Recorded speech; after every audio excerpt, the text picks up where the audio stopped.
Welcome to this presentation on localization in 5G and beyond. My name is Henk Wymeersch and I'm with Chalmers University of Technology.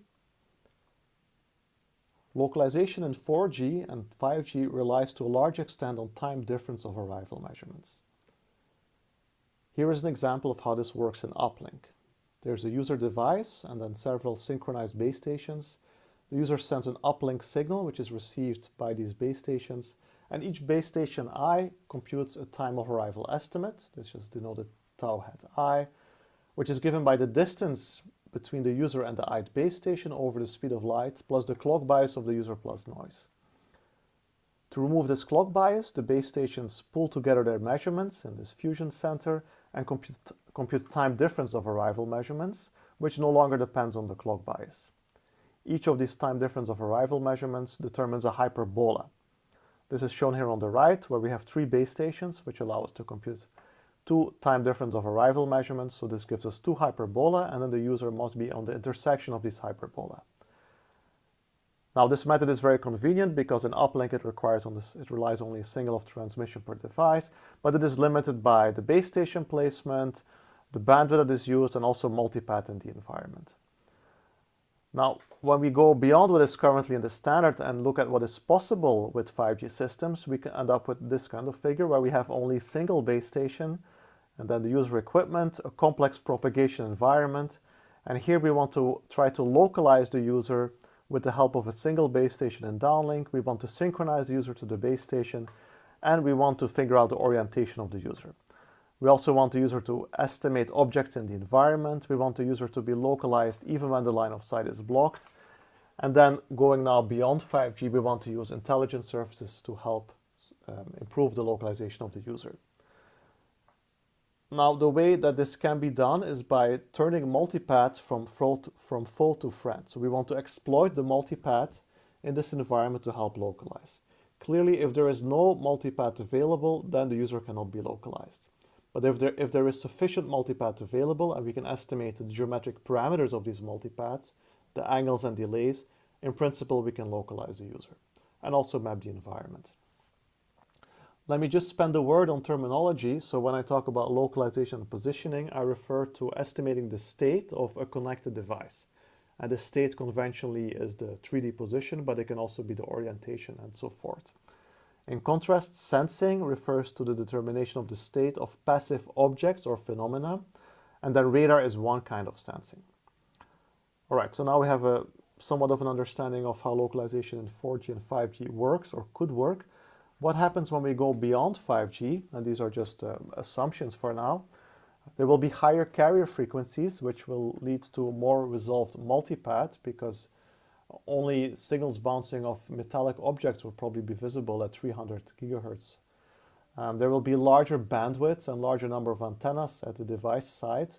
This leads to more multipath resolution and delay, respectively angular domain. There will be device-to-device communication, which opens up the opportunity to provide radar-like mapping capabilities. There will be more network densification, so there will be a higher chance of having a line of sight link. We will expect that communication, localization, and sensing will be tightly integrated, mainly because communication will not be able to work without some prior location information. We will see more wide use of AI and ML methods to solve certain kinds of problems, and I will talk more about this later. And then finally, the use of intelligence services will help us shape the environment. And in communication, this is mainly used for line of sight blockage, to overcome line of sight blockage, but for positioning, actually, there are alternative uses. And I just want to spend a few slides on these last two bullets. I see the use of AI in localization in two ways, and maybe not to solve every problem under the sun.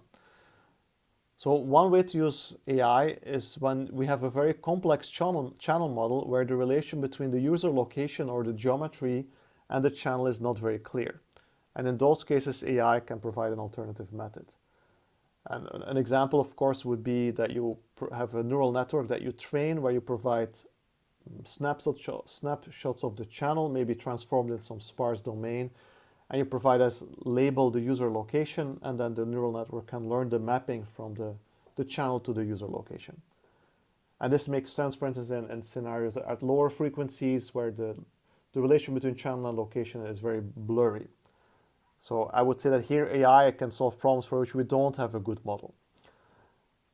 Another case for the use of AI is when we have hardware impairments. So here on the top I show the kind of common OFDM millimeter wave model where T is an OFDM symbol index and K is a subcarrier index with precoding and combining. And then X of T are pilot symbols, and HK is a channel matrix which depends on angle of arrival, angle of departure, the transmitter receiver steering vectors, and then this last part is the increasing phase across the subcarriers due to the delay.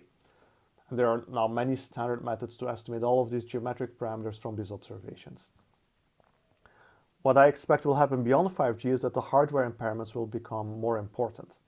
And here I just add as an example some of the hardware impairments for this same system. So there will be IQI at the transmitter and receiver, so in phase and quadrature imbalance. The power amplifier will induce nonlinearity and memory effects. There will be mutual coupling at the transmitter and the receiver. There will be phase noise, and there will be quantization effects. And this is just a simple way of modeling all of these. Now, what is different in communication and localization is that in communication you care about the end-to-end channel. So you care about the relation between Y and X. And what is in between, as long as you can model it as a matrix, you don't really care what is the structure of this matrix. In localization and sensing, this is no longer true because you care about the individual components that convey geometric information. And since we have a concatenation typically of many linear and nonlinear models, it is hard to invert this model and then estimate the geometric parameters. And in those cases, AI can solve problems for which we do have good forward models, but they cannot easily be inverted. And here I see a kind of opportunity where, well, first of all, we can try to first see how localization and sensing would perform if we ignore these hardware impairments. Then we could try to mitigate the ones that are most disturbing to us. And in some cases, maybe we can even try to exploit the hardware effects to improve positioning. A second technological enabler I want to talk about today is the use of intelligent surfaces, or RIS. So RIS stands for Reconfigurable Intelligent Surface, which is one of the many terminologies. And here is an example I took from this paper for the use case of communication. So this is a communication system where the line of sight is blocked.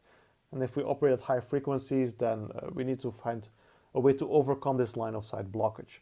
And a RIS could be one of those solutions. So a RIS is a large surface which has many elements of which the phase can be controlled. It is passive, so it cannot amplify, but it also doesn't introduce any noise. Now, the end-to-end channel at a certain user, here user K, would be given by the transmitted signal by the base station, the channel from base station to RIS, the RIS phase configuration, and the channel from the RIS to the user. And now you can already see that we can optimize this RIS phase configuration to maximize the end-to-end SNR. Of course, you can do the same thing when the line of sight is there, but since the line of sight is typically much stronger, maybe the RIS does not help you very much in terms of your signal-to-noise ratio. And the main use case is to overcome line of sight blockage for communication. Now for localization, similarly, you could use RIS to overcome line of sight blockage and still do localization. Because the RIS is electromagnetically large, you can have near-field effects which you can exploit for localization. But basically what the RIS can do is do two things. It can boost performance where you could already localize, or it could enable localization where without the RIS you could not localize at all. And I will show you a few examples of how you can localize with the help of a RIS when you have a single base station and a single user, each equipped with one antenna. So this is a kind of extreme case where localization is really hard, even when the line of sight is blocked. So overall, these RISs, they could create new position references, also orientation references, new kind of measurements, and a controllable SNR. So let's look at the kind of most basic example that you can think of. So let's suppose that we have a single base station with a single antenna element, a single user also with a single antenna element. We have the line of sight path from the base station to the user, and then we could have a path via the RIS again to the user. Now, if the RIS is not there, all the user can estimate is the time of arrival of the signal. And this time of arrival is not very useful because of the user and the base station not being synchronized. So The time of arrival just tells that the user must be on the surface of an infinite number of spheres around the base station, so it doesn't provide any real geometric information. When we add the res, we have the secondary path from the res. So this means that the user can estimate 2 time of arrivals and then compute the time difference of arrival. And this time difference of arrival provides in 2D a hyperbola and in 3D a hyperboloid. So the user must lie on this hyperboloid. In addition, by changing the phase profile of the res over time, we can also estimate the angle of departure in azimuth and elevation from the res to the user. So this provides this green line on which the user must lie. And now the intersection of the red hyperbola and the green line is of course a point. And this then provides us an estimate of the user position. And then from the line of sight delay, or even from the non-line of sight delay, we can estimate the clock bias and synchronize the user to the base station. So here what the res brings in this case is increased identifiability. We can do 3D joint localization and synchronization with a single antenna system by adding this res. And again, if the res was not there, you could not solve anything. And these are some of the results taken from this paper shown here at ICC, where we show that we can localize the user very accurately and operate close to the Kramer-Rao bound. If you want to think about what the res really does, is it acts like an additional synchronized base station with a phased array. Here is another example where we look at the top down to a room. The base station is on the bottom, the res is on the left, and I'm showing here the position error bound. So this tells you kind of fundamental performance bound on how well you can localize yourself in this environment. And we see that behind the res we cannot localize. In front of the res, when we are close to the res, we can localize well. When we get further away, we are localizing ourselves worse, just because of the path loss effect. And for, well, nice geometric reasons that I cannot get into right now, behind the base station we cannot localize. Nothing is stopping you from adding multiple res in the environment and adding a temporal code so that these res remain orthogonal, and then you can provide a kind of uniform positioning coverage. Now what happens when we remove the line of sight? So this picture on the right shows this scenario. There's a base station, one res and a blocker, and then the user can be in the shadow of this blocker. And what the figures on the left show is that if we use a far field model, then when the user is in the shadow of the blocker, the user cannot be localized. So this figure shows again the position error bound, the base station on the right, the res on the left. When you're close to the res, you can localize yourself, and when you're in the shadow of the obstacle, you cannot be localized at all.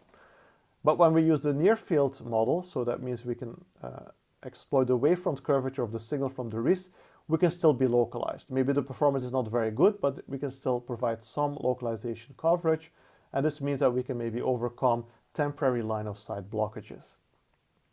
And for more information, I'll refer you to this paper which we submitted to SPOC recently. So where is this all going? I foresee that in contrast to 5G, 6G will not be about just communication and putting more antennas and more bandwidth. It will integrate with radar, with sensing, artificial intelligence. Localization will no longer be an option, it will be a must.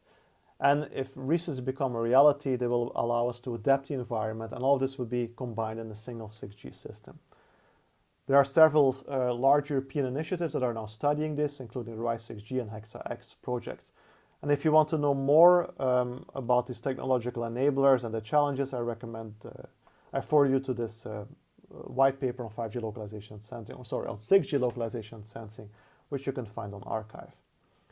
So let me wrap up. So as you see, localization can be enabled by radio signals. 5G is a very interesting regime, and we can do single anchor positioning and mapping. Beyond 5G, there's a great potential for RES to boost or enable performance. Now, beyond 5G will probably operate with similar parameters as automotive radar, so there's a nice convergence opportunity from both of these disciplines. And I believe that hardware limitations will be an important study item for the future. I would be very happy to establish new collaborations. This presentation was very short and I could only kind of scratch the surface. But my vision for the future is when you see this picture and ask yourself, is it a radar or is this 6G? And I hope by the late 2020s that the answer will be, it is actually one and the same system. So thank you very much for your attention.